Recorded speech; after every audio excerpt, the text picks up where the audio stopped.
Comeback lawan Chelsea, Nemanja Matic puji mental baja Manchester United. Gelandang Manchester United Nemanja Matic mengaku senang dengan hasil imbang yang didapatkan timnya melawan Chelsea. Dia menilai setan merah menunjukkan mental baja di laga tersebut. Dini hari kemarin Manchester United berhadapan dengan Chelsea. Pertandingan itu digelar di Old Trafford dan merupakan sebuah laga tunda. Setan merah di laga tersebut tertinggal lebih dahulu berkat gol Marcos Alonso. Namun setan merah dengan cepat membalas gol itu dengan gol Cristiano Ronaldo. Nemanja Matic menilai performa timnya di laga tersebut tergolong bagus. Kami tidak menyerah di hari itu, bukan Nemanja Matic kepada Manchester United TV. Nemanja Matic menilai kemampuan Manchester United untuk comeback dari posisi tertinggal melawan Chelsea tersebut merupakan sebuah capaian yang bagus. Dia menyebut timnya menunjukkan karakter dan juga mentalitas baja sehingga mereka bisa mengejar posisi tertinggal itu. Hari ini yang pertama dan utama kami berhasil menunjukkan karakter yang kuat. Kami menunjukkan hasrat yang kuat untuk menyamakan kedudukan, ungkap Nemanja Matic. Matic juga pada kesempatan ini memberikan tribut kepada para fans Manchester United yang memadati di Old Trafford. Dia menilai tanpa dukungan para loyalis dari setan merah, dia dan rekan-rekannya tidak bakal bisa comeback di laga tersebut. Atmosfer di stadion tadi sangat fantastis. Reaksi yang mereka berikan saat kami mencetak gol sungguh istimewa. Dan kami berterima kasih kepada para pendukung kami, ujar Nemanja Matic. Manchester United akan kembali bermain di Old Trafford setelah ini. Mereka akan berhadapan dengan Brentford. Pertandingan ini bakal krusial bagi setan merah karena laga tersebut merupakan laga kandang terakhir mereka di Old Trafford pada musim ini.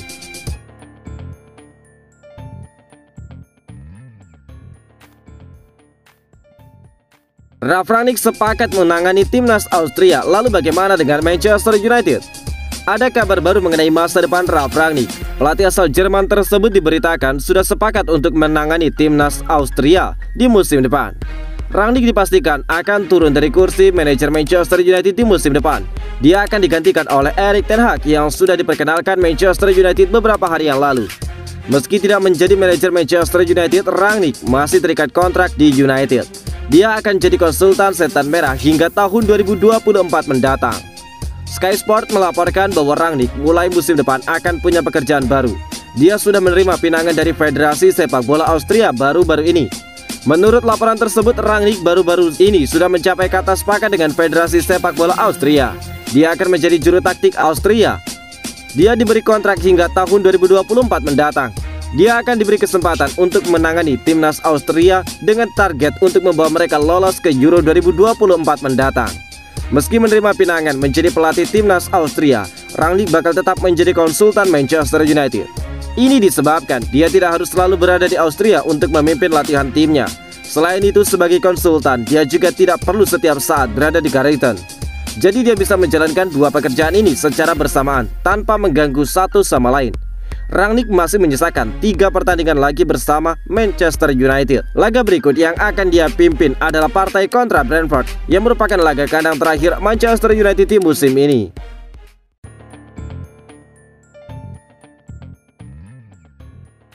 Transisi Erik ten Hag di Manchester United bakal brutal. Banyak pemain yang siap ditendang. Erik ten Hag bakal memimpin reformasi Manchester United mulai musim depan. Legenda Red Devils Gary Neville yakin bahwa pelatih asal Belanda itu akan mendepak lebih dari 6 pemain dari skuad saat ini. Kontrak interim Ralf Rangnick yang cuma berlaku sampai akhir Juni membuat Manchester United harus bergerak mencari pelatih baru. Mereka kemudian menjatuhkan pilihan kepada Erik ten Hag. Ten Hag merupakan pelatih yang sedang naik daun setelah berhasil membawa Ajax Amsterdam melaju hingga babak semifinal di Liga Champions tahun 2019. Padahal ketika itu skuadnya dipenuhi oleh banyak pemain muda. Pemain-pemain muda itu kemudian menjadi nama besar saat ini, seperti Matthijs de Ligt dan juga Frenkie de Jong.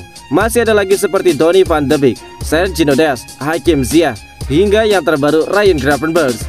Ralf Rangnick telah mengungkapkan jika Manchester United bakal belanja banyak di bursa transfer musim panas. Jumlahnya tidak main-main, bisa sampai 10 pemain.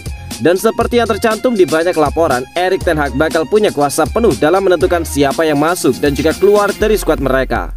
Gary Neville yakin akan ada banyak pemain yang akan didepak oleh Erik ten Hag. Jika Erik ten Hag akan menjadi sangat brutal seperti Jurgen Klopp ketika pertama datang ke Liverpool dan menyingkirkan Christian Benteke, atau ketika Joe Hart dibiarkan pergi oleh Josep Guardiola, dia akan membiarkan banyak pemain pergi di Manchester.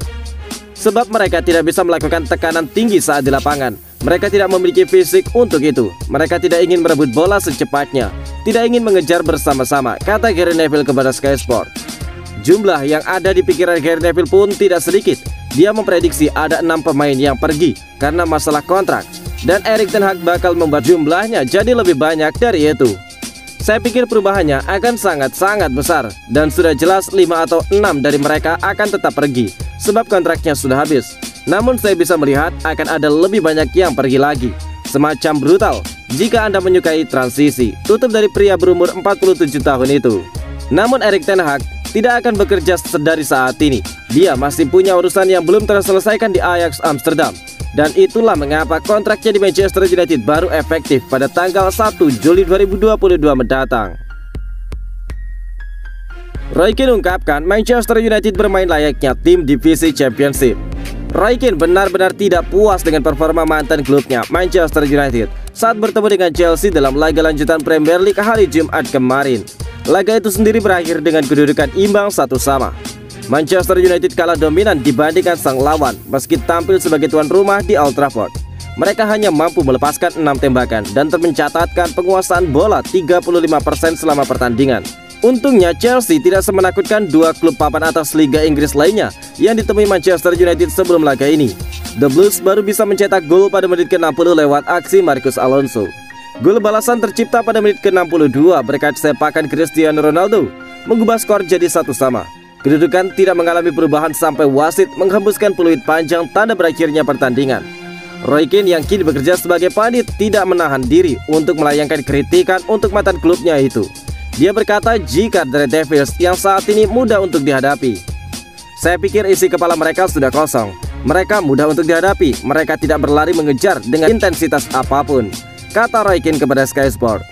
Tidak ada kejutan dari apa yang kami saksikan malam ini. Ini mencerminkan di mana tim ini sesungguhnya. Mereka tertembak dan terbuai berkeping-keping, ungkap Roy Keane. Roy Keane melanjutkan kritikannya dengan menganggap laga ini seperti partai FA Cup.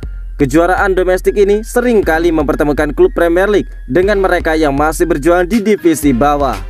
Seperti pertandingan FA Cup, ini seperti Chelsea sebagai tim papan atas dan Manchester United menjadi tim divisi Championship. Mereka kekurangan kualitas dan hanya tinggal di dalam permainan, ungkap Roy Keane. Kritikan senada juga dilontarkan mantan pemain Red Devils lainnya, Gary Neville. Bahkan Gary Neville merasa jika Manchester United harus dikalahkan untuk menjadi bahan pembelajaran di masa mendatang. Mereka harus diajar karena mereka menetapkan contoh yang sangat buruk soal etos kerja dan berusaha. Dan semua orang tua dan guru beritahu kepada anak-anak setiap harinya, kata Gary Neville.